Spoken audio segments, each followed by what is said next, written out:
다람쥐 먹이라고. 영국 BBC 기자가 도토리묵을 보고 경악했다.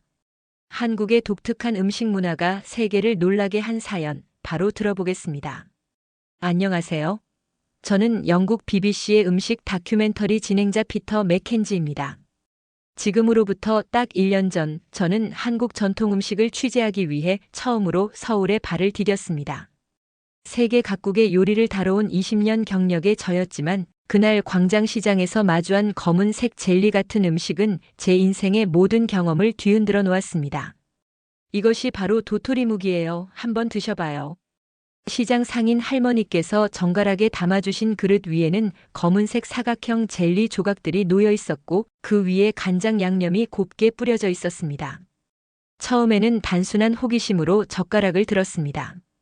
입안에 넣자마자 느껴지는 부드럽고 탄력 있는 식감, 은은한 맛이 제 미각을 사로잡았습니다. 이게 무슨 음식이라고 하셨죠? 도토리 묵이요? 할머니께서는 웃으시며 대답하셨습니다. 네, 도토리로 만든 거예요. 도토리라는 말에 저는 젓가락을 떨어뜨릴 뻔했습니다. 영국에서 도토리는 다람쥐나 멧돼지가 먹는 것이지 사람이 먹는 음식이라고는 상상조차 해본 적이 없었기 때문입니다. 더군다나 제가 알기로는 도토리에는 타닌이라는 쓴맛 성분이 많아 그대로는 먹을 수 없는 것으로 알고 있었습니다. 도토리요? 다람쥐가 먹는 그 도토리 말씀이신가요? 할머니는 제 황당한 표정을 보시고 더 활짝 웃으셨습니다. 그리고는 도토리를 수확해서 껍질을 벗기고 갈아서 전분을 뽑아내고 쓴맛을 우려내는 복잡한 과정을 설명해 주셨습니다. 그 과정이 얼마나 정성스럽고 지혜로운지 들으면서 제 미식에 대한 모든 지식이 한순간에 초라해졌습니다. 카메라가 돌아가는 것도 잊은 채 저는 할머니께 질문을 쏟아냈습니다. 언제부터 한국인들이 도토리를 먹기 시작했는지, 어떻게 이런 가공 방법을 알게 되었는지, 지금도 많은 사람들이 즐겨 먹는지 등을 물었습니다. 할머니의 대답은 더욱 놀라웠습니다.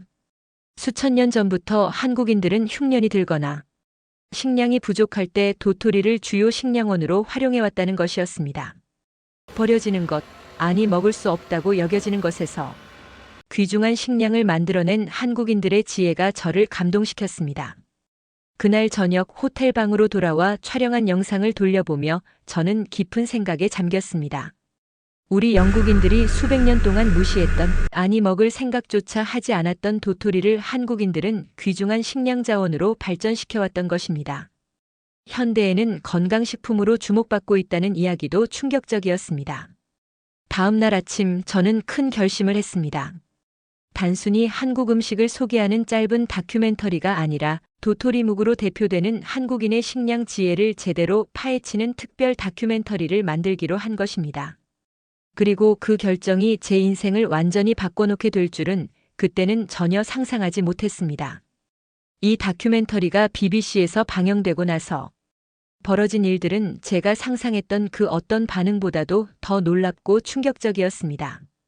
그리고 그것은 단순한 음식 문화의 문제를 넘어 한국과 세계, 여러 나라 사이에 예상치 못한 파문을 일으키게 됩니다.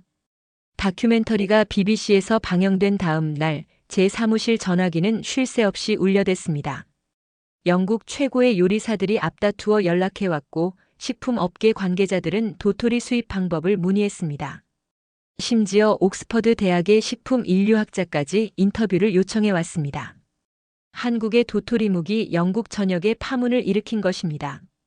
특히 놀라웠던 것은 런던의 미슐랭 스타 레스토랑 더 포레스트의 수석 셰프 제임스 윌슨의 반응이었습니다. 그는 다큐멘터리를 본 직후 도토리를 구해 요리에 도전했지만 쓴맛 때문에 계속 실패했다고 합니다. 결국 그는 직접 한국행 비행기에 올랐습니다. 영국의 고급 식당들은 역사적으로 프랑스, 이탈리아, 스페인 요리에 큰 영향을 받아왔습니다.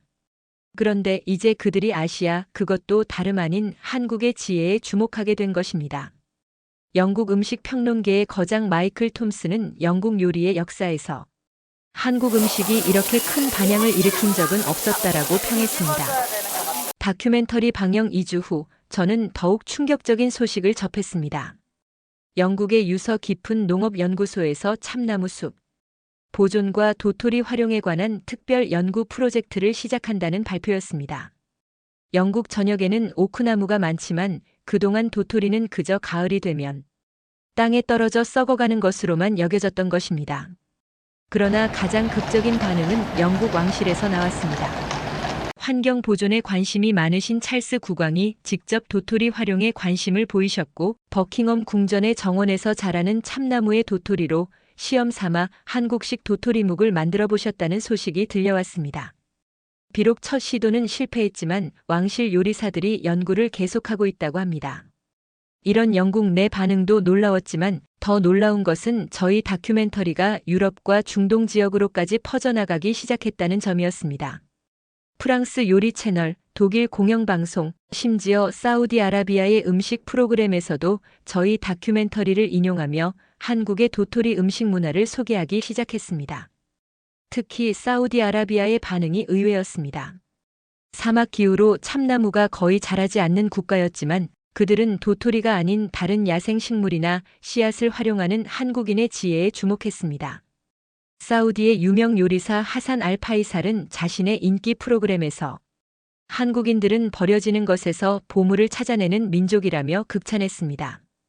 이 모든 반응에 고무된 저는 BBC의 후속 다큐멘터리 제작을 제안했습니다. 이번에는 단순히 도토리묵만이 아니라 한국인들이 수천 년 동안 발전시켜온 야생 식재료 활용, 지혜 전체를 다루는 대규모 프로젝트였습니다. 제안서를 제출하고 며칠 후 BBC 최고 책임자로부터 직접 연락이 왔습니다. 그는 단호하게 말했습니다. 맥켄지, 당신의 제안은 단순한 음식 다큐멘터리가 아니야. 이건 세계 식량의 미래를 바꿀 수도 있는 중요한 프로젝트야. 우리가 전폭적으로 지원하겠네. 그렇게 저는 다시 한국행 비행기에 몸을 실었습니다. 그리고 그곳에서 벌어진 일들은 저의 상상을 훨씬 뛰어넘는 것이었습니다. 인천공항에 도착했을 때 저를 맞이한 것은 예상치 못한 환영단이었습니다. BBC 한국 지국장뿐만 아니라 한국농림부 관계자, 심지어 전통식품 보존회 회장님까지 나오셔서 저를 반겨주셨습니다. 제 다큐멘터리가 한국 전통 식문화를 세계에 알리는 데 기여했다며 감사의 뜻을 전하셨습니다. 하지만 그것보다 더 놀라운 일이 기다리고 있었습니다. 호텔에 도착해 짐을 풀고 있는데 중동 최대 방송사 알자지라에서 긴급 인터뷰 요청이 들어온 것입니다. 처음에는 무슨 일인지 이해하지 못했습니다. 그런데 알고 보니 제 도토리묵 다큐멘터리가 중동 전역에서 엄청난 반향을 일으키고 있었던 것입니다. 특히 사우디아라비아에서의 반응은 상상을 초월했습니다. 사우디의 인기 유튜버 하산 알 파이살이 제 다큐멘터리 영상을 인용해 자신의 채널에 올린 한국의 도토리 지혜 영상이 단 3일 만에 500만 조회수를 돌파했다는 소식이었습니다. 그는 영상에서 참나무가 거의 없는 우리나라에서는 상상도 못할 음식 문화라며 한국인의 지혜를 극찬했습니다. 더 놀라운 것은 사우디 왕실의 반응이었습니다. 환경 보존과 식량 안보에 관심이 많은 무함마드 빈 살만 왕세자가 직접 한국의 도토리 가공 기술에 관심을 표명했다는 것입니다. 사우디는 식량의 대부분을 수입에 의존하는 나라로 자국 내 식량 생산을 늘리기 위해 다양한 방안을 모색하고 있었습니다. 알 자지라와의 인터뷰가 끝난 직후 저는 예상치 못한 메시지를 받았습니다. 하산 알 파이살이 직접 한국에 오고 있다는 소식이었습니다. 그는 한국의 도토리 가공 기술을 직접 배워 사우디의 사막 식물들에 적용해보고 싶다는 뜻을 전해왔습니다. 그리고 정말로 이틀 후 하산은 서울에 도착했습니다. 제가 농림부의 도움을 받아 마련한 도토리묵 제조 현장 견학에 그가 동행하게 되었습니다. 전라북도의 한 작은 마을로 함께 향하는 길에서 하산은 끊임없이 질문을 쏟아냈습니다. 그가 가장 관심을 가진 것은 도토리의 쓴맛을 제거하는 한국의 전통 방식이었습니다. 마을에 도착해 우리를 맞이한 것은 5대째 도토리묵을 만들어 오신 김옥분 할머니였습니다. 80세가 넘은 연세에도 여전히 맑은 눈빛으로 도토리묵 제조 과정을 시연해 주셨습니다. 하산은 할머니의 손놀림을 눈을 떼지 않고 지켜보았습니다. 특히 도토리의 쓴맛을 우려내는 과정에서 할머니가 사용하는 재래식 방법에 하산은 완전히 매료되었습니다. 현대 과학으로도 쉽게 설명되지 않는 할머니의 오랜 경험과 감각적인 방법이 만들어내는 결과물을 보며 그는 감탄을 금치 못했습니다. 이것은 단순한 음식이 아닙니다. 이것은 살아있는 지혜입니다. 하산의 이 한마디가 저에게 깊은 울림을 주었습니다. 그날 저녁 하산은 자신의 채널의 생중계를 시작했고 10분 만에 100만 명이 넘는 시청자가 모였습니다. 그는 열정적으로 한국의 도토리 지혜를 중동 전역에 알렸고 댓글란은 한국인들은 정말 대단하다. 우리도 사막의 식물로 이런 시도를 해볼 수 있을까? 라는 반응으로 넘쳐났습니다. 그리고 다음 날 아침 예상치 못한 전화 한 통이 저에게 걸려왔습니다. 사우디 왕실 직속 식량안보위원회에서 연락이 온 것입니다. 그들은 한국의 도토리 가공 기술자들을 사우디로 초청하고 싶다는 뜻을 전했습니다. 한국의 전통 지혜가 중동의 사막을 변화시킬 수도 있다는 가능성이 열린 순간이었습니다. 사우디아라비아의 관심은 단지 시작에 불과했습니다. 전라북도에서의 도토리묵 제조 과정을 취재하던 중 저는 뜻밖의 방문객과 마주쳤습니다. 노르웨이 오슬로 대학교의 식품과학 교수인 요한 올센이 조용히 취재 현장을 지켜보고 있었던 것입니다. 그는 제 다큐멘터리를 본 후 독자적으로 한국을 찾아왔다고 했습니다. 올센 교수는 평소 전통식품의 현대적 응용에 관심이 많았는데 특히 도토리의 탄닌 제거 과정에서 한국인들이 사용하는 방법에 학문적 호기심을 느꼈다고 합니다. 김옥분 할머니께서 도토리 전분을 우려내고 쓴맛을 제거하는 과정을 지켜보던 올센 교수의 눈빛이 점점 빛나기 시작했습니다. 그는 수첩에 열심히 메모를 하며 간간히 고개를 끄덕였습니다. 취재가 끝난 후 그는 저를 찾아와 흥분된 목소리로 말했습니다. 맥켄지 씨, 제가 지금 목격한 것은 현대식품공학으로도 쉽게 설명되지 않는 놀라운 과정입니다. 할머니께서 경험적으로 알고 계신 도토리의 탄닌 제거 방법이 현대 화학적 처리보다 더 효율적이고 영양소 보존에도 뛰어나다는 사실을 확인했습니다. 올센 교수는 김 할머니의 허락을 얻어 도토리 우려내는 물과 전분 등을 샘플로 수집했습니다. 그는 이 샘플들을 노르웨이로 가져가 정밀 분석을 할 계획이라고 했습니다. 단순한 호기심을 넘어 진지한 학술적 관심이 느껴졌습니다. 그로부터 한 달 후 올센 교수로부터 연락이 왔습니다. 그는 분석 결과를 토대로 한국 전통 도토리 가공법의 화학적 우수성이라는 제목의 논문을 유럽 최고 권위의 식품과학 저널에 발표했다고 합니다. 그의 연구 결과에 따르면 한국의 전통적인 도토리 탄닌 제거 방법은 현대 과학적 방법보다 탄닌 제거율이 15% 더 높으면서도 단백질과 미네랄 보존율은 30% 더 우수했다고 합니다. 이 논문은 유럽 학계에 작은 파문을 일으켰습니다. 전통 지식이 현대 과학을 뛰어넘는 사례로 주목받기 시작한 것입니다. 특히 기후변화로 인한 식량 위기가 화두가 되고 있던 당시 버려지는 자원에서 양질의 식품을 만들어내는 한국의 지혜는 더욱 가치 있게 평가되었습니다. 더욱 놀라운 것은 올센 교수의 후속 연구였습니다. 그는 노르웨이 북부 지역에서 자라는 참나무 종에서 나오는 도토리로 한국식 가공법을 시도해 보았습니다. 물론 처음에는 실패했지만 김옥분 할머니와의 화상 통화를 통해 조언을 얻어 결국 북유럽 최초의 도토리 전분 추출에 성공했습니다. 올센 교수의 연구는 단순한 학술적 호기심을 넘어 북유럽의 식량 자원 다양화에 새로운 가능성을 제시했습니다. 추운 기후에서도 잘 자라는 참나무의 열매를 식량 자원으로 활용할 수 있다는 것은 기후변화에 대응하는 북유럽 국가들에게 중요한 의미를 가졌습니다. 이 무렵 저의 두 번째 다큐멘터리 도토리의 지혜, 세계를 만나다의 제작이 한창 진행 중이었습니다. 올센 교수의 연구 성과도 다큐멘터리의 중요한 부분으로 포함시켰습니다.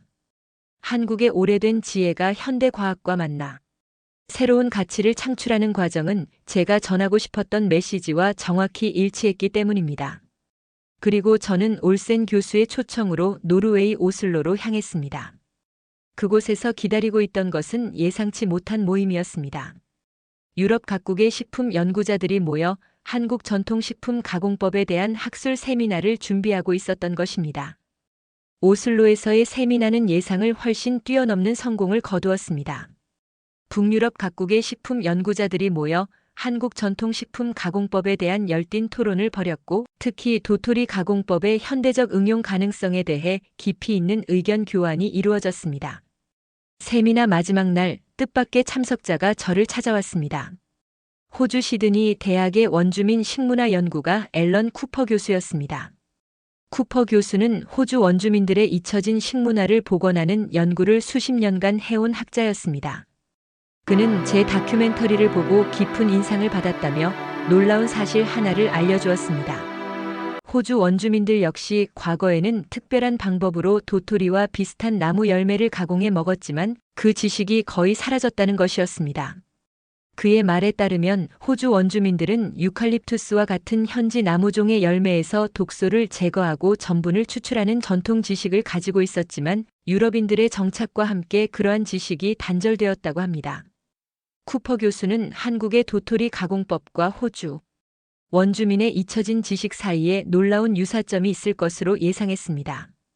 그는 저를 호주로 초청했고 한국 전통 식품 전문가와 함께 호주를 방문해 원주민 지역사회에서 공동 연구를 진행하자고 제안했습니다.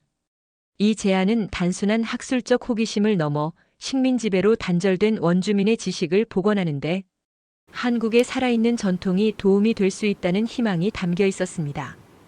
BBC의 전폭적인 지원 아래 저는 김옥분 할머니의 손자이자 도토리묵 제조 기술을 이어받은 김준호 씨와 함께 호주행 비행기에 올랐습니다. 시드니에 도착한 우리를 쿠퍼 교수와 3명의 원주민 장로들이 맞이해 주었습니다.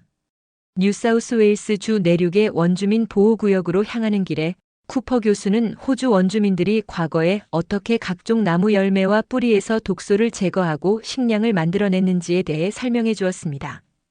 그의 이야기를 들으며 저는 인류가 서로 다른 대륙에서 유사한 지혜를 발전시켜왔다는 사실에 새삼 감동받았습니다.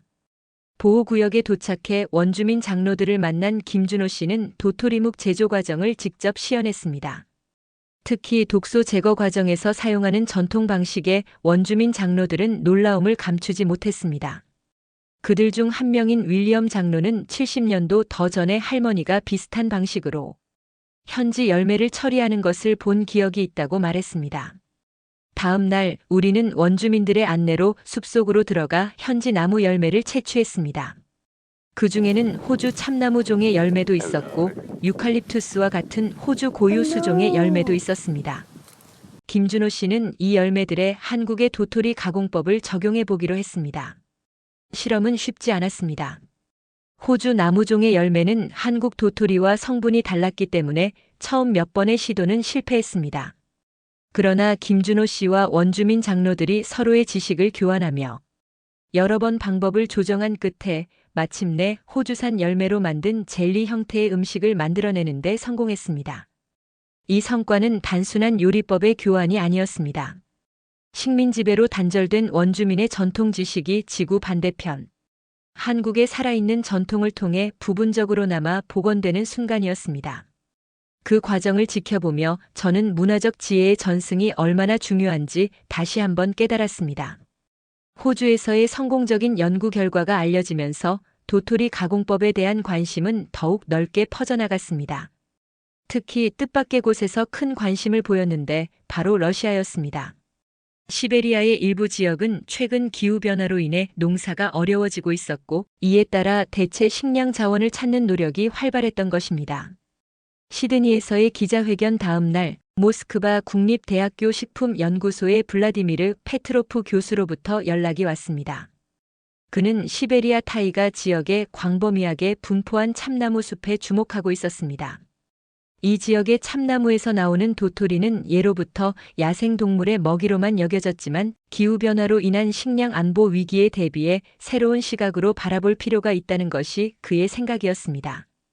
페트로프 교수의 초청으로 우리는 BBC 촬영팀과 함께 모스크바로 향했습니다. 러시아의 겨울은 혹독했지만 모스크바 국립대학교 실험실에서의 열기는 뜨거웠습니다. 페트로프 교수팀은 이미 시베리아산 도토리로 여러 가지 실험을 시도해본 상태였습니다.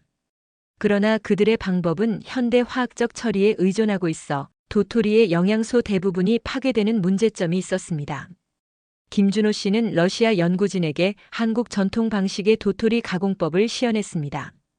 특히 화학약품 없이 물만으로 탄닌을 효과적으로 제거하는 방법, 전분을 추출하는 과정, 그리고 젤리 형태로 응고시키는 기술에 러시아 과학자들은 큰 관심을 보였습니다. 그들은 현미경과 각종 분석 장비를 동원해 전 과정을 과학적으로 기록했습니다. 흥미로운 것은 시베리아산 도토리가 한국산보다 크기가 작고 탄닌 함량이 더 높다는 점이었습니다. 이 때문에 한국 전통 방식을 그대로 적용하기에는 어려움이 있었습니다. 김준호 씨와 러시아 연구진은 머리를 맞대고 시베리아 도토리에 맞는 가공법을 개발하기 시작했습니다. 약 2주간의 집중적인 실험 끝에 우리는 마침내 시베리아산 도토리로 만든 젤리 형태의 음식을 만들어내는데 성공했습니다. 이 성과에 페트로프 교수는 크게 감동했고 이를 기념하는 자리에서 뜻밖의 이야기를 들려주었습니다. 놀랍게도 19세기 러시아의 농촌 지역에서는 굶주림이 심했던 시기에 도토리를 가공해 먹었던 기록이 있다는 것이었습니다. 하지만 그 방법은 매우 원시적이었고 쓴맛을 충분히 제거하지 못해 식용 가치가 높지 않았습니다. 게다가 그 지식은 시간이 흐르며 거의 완전히 잊혀졌습니다. 페트로프 교수는 한국의 도토리 가공법이 러시아에 잊혀진 전통식품을 현대적으로 부활시키는 데 큰 도움이 될 것이라고 말했습니다. 더불어 시베리아의 광활한 참나무 숲이 새로운 식량 자원으로 가치를 인정받을 수 있다는 가능성에 고무되어 있었습니다. 우리의 연구 결과는 러시아 국영 텔레비전을 통해 보도되었고 많은 러시아인들에게 새로운 시각을 제공했습니다. 특히 기후변화로 인해 농업 생산성이 떨어지고 있는 시베리아 지역 주민들에게 이 뉴스는 희망의 메시지로 받아들여졌습니다. 모스크바에서의 마지막 날 러시아 농업부 장관이 우리를 초청해 감사의 뜻을 전했습니다. 그는 한국의 전통 지식과 러시아의 현대 과학이 만나 시너지를 일으킨 이번 연구가 두 나라 간 문화적, 학술적 교류의 모범 사례가 될 것이라고 말했습니다. 비행기에 오르기 전 페트로프 교수는 저에게 작은 상자 하나를 건넸습니다. 그 안에는 우리가 함께 개발한 시베리아산 도토리 젤리가 담겨 있었습니다. 그것은 단순한 음식이 아니라 국경을 넘어 전해진 지혜의 결실이었습니다. 러시아에서의 경험은 제 다큐멘터리에 또 하나의 중요한 장을 더해 주었습니다. 그리고 영국으로 돌아가는 비행기 안에서 저는 이제 어디로 향해야 할지 고민했습니다. 그때 스마트폰으로 한 통의 이메일이 도착했습니다. 미국 식품업계에서 온 메시지였습니다.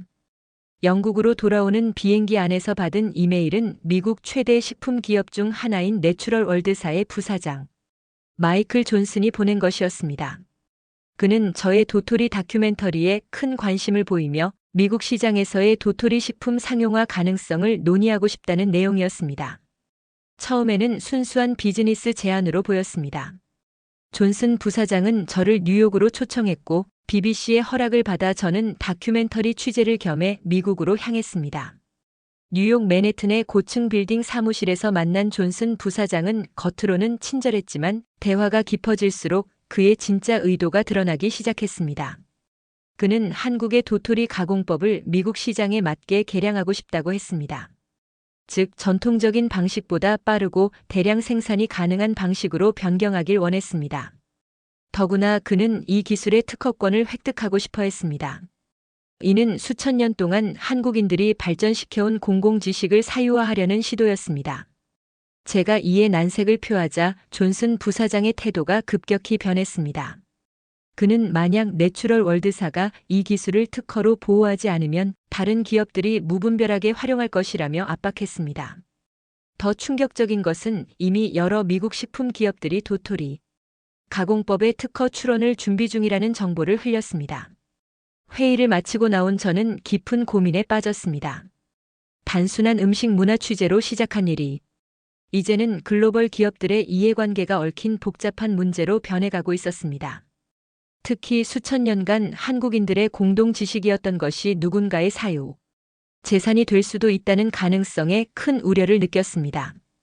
뉴욕에 머무는 동안 저는 미국의 다른 식품 전문가들도 만났습니다. 그중 콜롬비아 대학교의 식품윤리학 교수 사라 라이트는 중요한 조언을 해주었습니다. 그녀는 전통 지식을 지적재산권으로 보호하는 국제적인 움직임에 대해 알려주었고 한국의 도토리 가공법 역시 그런 보호를 받을 수 있다고 했습니다. 이 조언을 바탕으로 저는 한국 농림부와 접촉해 상황을 설명했습니다.